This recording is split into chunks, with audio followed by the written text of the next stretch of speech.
How about you go first? Damn. Sweating. Oh, sorry, you're already recording. This is gonna go well.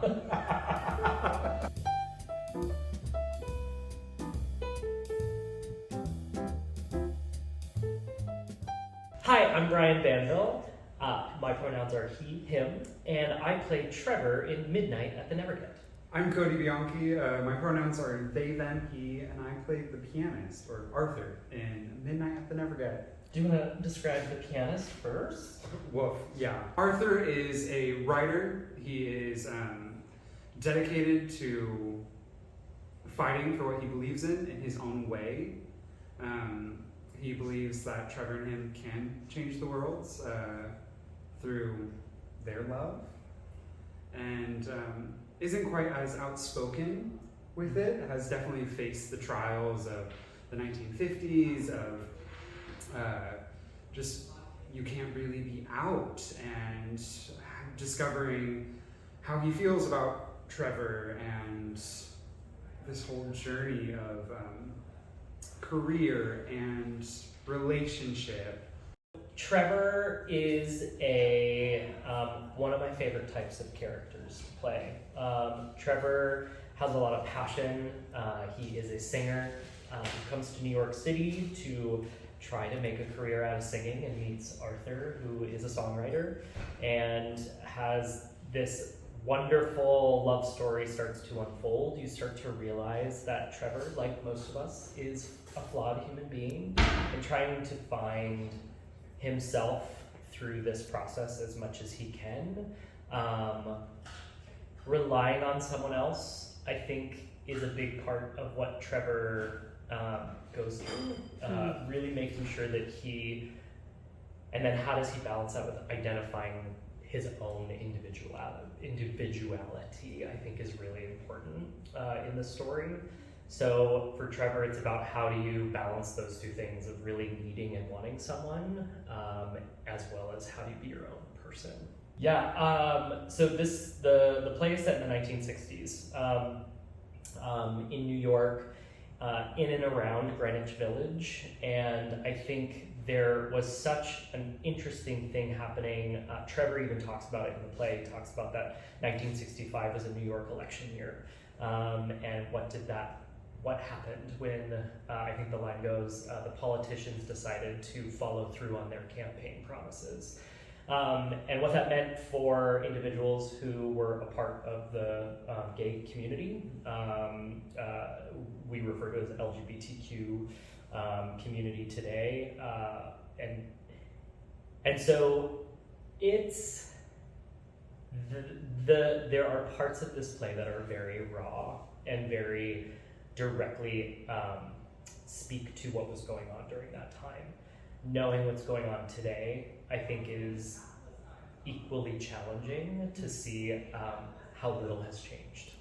This play has, in the short process that we've had already, has just meant so much to me. I come from a very religious background. I actually came out during Prop 8 when California was voting on basic human rights.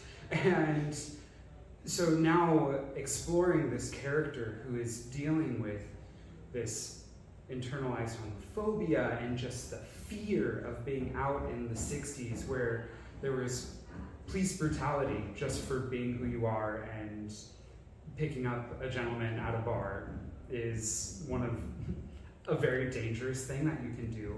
So just having this moment of thinking of my time of trying to stay closeted and not letting my true self shine is, I hope people can see this play and either see themselves in these characters and break out of maybe things that they are feeling, any of these cages, these walls that, like you said, that are still happening today. That is wild that we are still fighting for some areas of the country that just allow kids to be themselves, allow humans to be themselves, and receive either the healthcare that they need for gender affirming, or just really affirming who they are as individuals.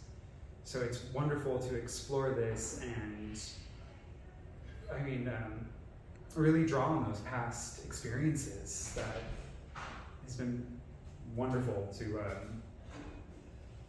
navigate through. It is always interesting when you get to do a play about a very specific, like about one character in particular. You get to see how he interacts with other characters. And as an actor, you have to play this balance of being as open and vulnerable as the character. And I think that what I'm hoping that audiences take away from this is the complexities of finding your own way, of figuring out who we are, what we were, looking into the past, and something that resonates really well with me versus who we wanted to be. And I think for me, that is, I would love for audiences to walk away at the end of the night really thinking about that for themselves too.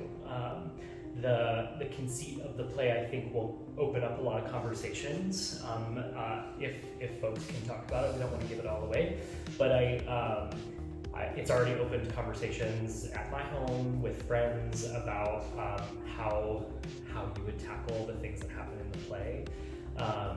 So I'm hoping that it really is a conversation starter for folks.